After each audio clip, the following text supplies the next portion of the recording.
नमस्कार। हिमाचल बुलेटिन में आपका स्वागत है। पेश हैं आज के समाचार। मुख्यमंत्री श्री जयराम ठाकुर ने गत सायं डॉक्टर राजेंद्र प्रसाद राजकीय चिकित्सा महाविद्यालय टांडा में 80 लाख रुपए की लागत से स्थापित डायलिसिस इकाई का लोकार्पण किया। इस अवसर पर अपने संबोधन में मुख्यमंत्री ने कहा कि राज्य सरकार ने गरीब और जरूरतमंदों को सुलभ स्वास्थ्य सुविधाएं उपलब्ध करवाने को सर्वोच्च प्राथमिकता प्रदान की है। इसके लिए राज्य सरकार ने मुख्यमंत्री हिम केयर योजना आरंभ की है। इस योजना के अंतर्गत अभी तक लगभग 225 करोड़ रुपए व्यय कर 2,20,000 रोगियों को निःशुल्क उपचार सुविधा प्रदान की गई है।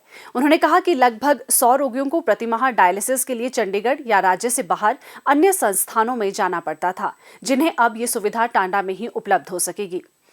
यह डायलिसिस सुविधा आयुष्मान व हिम केयर कार्ड धारकों के लिए निःशुल्क होगी तथा गैर कार्ड धारकों को इसके लिए 1,047 रुपए का भुगतान करना होगा। मुख्यमंत्री ने कहा कि पहले केवल रेड क्रॉस और मुख्यमंत्री राहत कोष के माध्यम से ही जरूरतमंद रोगियों को सहायता दी जा रही थी, जबकि अब हिम केयर योजना आरंभ होने के उपरांत ये योजना रोगियों की सहायता का एक सशक्त साधन बन चुकी है। श्री जयराम ठाकुर ने कहा कि टांडा मेडिकल कॉलेज में शीघ्र ही पैट स्कैन मशीन तथा आधुनिक MRI की सुविधा उपलब्ध करवाई जाएगी, जिससे कांगड़ा व निकटवर्ती जिलों के लोग लाभान्वित होंगे। उन्होंने कहा कि चिकित्सा महाविद्यालय टांडा में शीघ्र CT स्कैन मशीन भी लगाई जाएगी। मुख्यमंत्री ने कहा कि टांडा मेडिकल कॉलेज की वर्तमान छात्रावास सुविधाओं के विस्तार को सर्वोच्च प्राथमिकता दी जाएगी, जिसके लिए दिशा निर्देश जारी कर दिए गए हैं। इसके उपरांत मुख्यमंत्री ने टांडा चिकित्सा महाविद्यालय के विभागाध्यक्षों की समीक्षा बैठक की अध्यक्षता की। मुख्यमंत्री श्री जयराम ठाकुर ने आज सिरमौर जिले के शिलाई विधानसभा क्षेत्र के एक दिवसीय दौरे के दौरान लगभग 20 करोड़ रुपए लागत की विभिन्न विकासात्मक परियोजनाओं के लोकार्पण और शिलान्यास किए।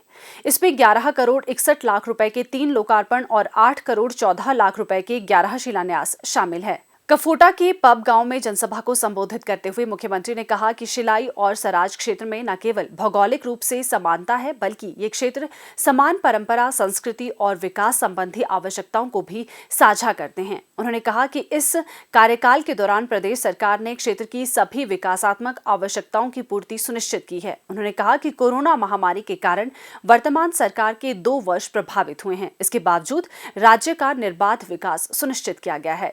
श्री जयराम ठाकुर ने कहा कि देश को प्रधानमंत्री श्री नरेंद्र मोदी के रूप में मजबूत नेतृत्व प्राप्त हुआ है और अब देश एक वैश्विक शक्ति के रूप में उभरा है तथा दुनिया भारत की ताकत से अवगत हुई है।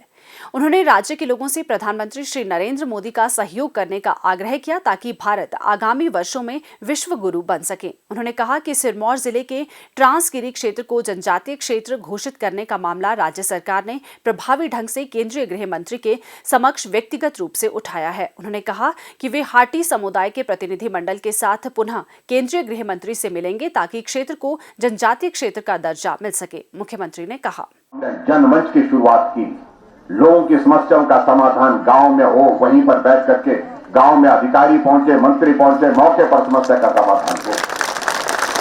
हमने 1100 मुख्यमंत्री सेवा संकल्प योजना की शुरुआत की। घर बैठे मोबाइल से आप 1100 पर फोन करके अपनी शिकायत का जिक्र कर सकते हैं, आपकी समस्या का समाधान, उसका रास्ता निकला है। हमने हिमाचल प्रदेश में बुजुर्ग जो है, उन बुजुर्गों के लिए 70 साल के ऊपर बुजुर्गों के लिए पेंशन का प्रावधान एकमुश्त किया। हमने कहा बुजुर्ग कतार में खड़ा नहीं होना चाहिए, भीड़ में खड़ा नहीं होना चाहिए पेंशन मांगने के लिए। 70 साल से ऊपर के बुजुर्गों को पेंशन का प्रावधान एक बार किया। और अब के बजट में हमने कहा कि 70 नहीं, 60 साल के ऊपर जितने भी बुजुर्ग हैं सबको पेंशन का प्रावधान। कांग्रेस की सरकार में लगभग 400 करोड़ रुपए खर्च होता था पेंशन पर, और मेरी सरकार आने के बाद हम 1300 करोड़ रुपए बुजुर्गों की सेवा में खर्च कर रहे हैं, बुजुर्गों को पेंशन की। हमने शुरू की हिम केयर की शुरुआत की, और मैं आपको बता रहा हूं 2,25,000 गरीब लोगों का मुफ्त हमने इलाज करके उनको स्वस्थ करके घर भेजा, जो अपना इलाज करने की स्थिति में नहीं हो पाता था। और 225 करोड़ रुपए हमने गरीब आदमी के जीवन को बचाने के लिए उस पर खर्च किया।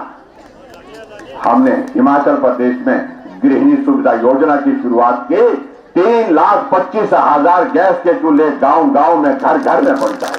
हमने उस गरीब बेटी की भी चिंता की जो BPL परिवार की है, गरीब है, गरीबी रेखा से नीचे है। जिस दिन उस बेटी की शादी होगी उस दिन उस बेटी के लिए हमने शगुन योजना की शुरुआत करते हुए उसको शगुन के रूप में 31,000 रुपए हम सरकार की ओर से देंगे। हमने मुख्यमंत्री स्वावलंबन योजना के अंतर्गत हमारे नौजवानों के लिए हमने तय किया कि अगर नौकरी नहीं मिलती तो अपना काम शुरू कर सकते हैं। और उसमें हमने तय किया कि अगर नौजवान काम करता है तो उसके लिए सब्सिडी देंगे। उसके लिए अगर बेटी शुरू करना चाहती है, कोई महिला काम करना चाहती है, तो 35% सब्सिडी का प्रावधान हमने आपके इस बजट में किया है और वो अपना काम शुरू कर सकती है। मुख्यमंत्री ने सतौन में डिग्री कॉलेज खोलने, कफोटा में चिकित्सा खंड, बालीकोटी और हल्लाह में प्राथमिक स्वास्थ्य केंद्र खोलने, प्राथमिक स्वास्थ्य केंद्र कामरों को सामुदायिक स्वास्थ्य केंद्र में स्तरोन्नत करने, कहारका और शिल्ली अगाध में स्वास्थ्य उपकेंद्र खोलने, प्राथमिक स्वास्थ्य केंद्र जाखना में 10 बिस्तर उपलब्ध करवाने की घोषणा की। उन्होंने इस अवसर पर क्षेत्र के कुछ स्कूलों के स्तरोन्नयन की भी घोषणा की। उन्होंने क्षेत्र की संपर्क सड़कों के लिए पर्याप्त धनराशि की व्यवस्था करने, सतौन में उप तहसील खोलने तथा कफोटा में मुद्रिका बस चलाने की भी घोषणा की। उन्होंने कफोटा डिग्री कॉलेज का नाम स्वामी विवेकानंद तथा डिग्री कॉलेज शिलाई को वीर सावरकर के नाम पर नामित करने की भी घोषणा की। उन्होंने इस अवसर पर जाखना में स्पोर्ट्स हॉस्टल आरंभ करने तथा आयोजन स्थल पाब मैदान के लिए 10 लाख रुपए देने की भी घोषणा की। हिमाचल बुलेटिन देखने के लिए सब्सक्राइब करें YouTube channel IPR Himachal, follow करें ट्विटर @DPRHP, लाइक करें Facebook page information and public relations department Himachal Pradesh, visit करें वेबसाइट www.himachalpr.gov.in। इस अंक में इतना ही। कल फिर होगी मुलाकात। दीजिए इजाजत। नमस्कार।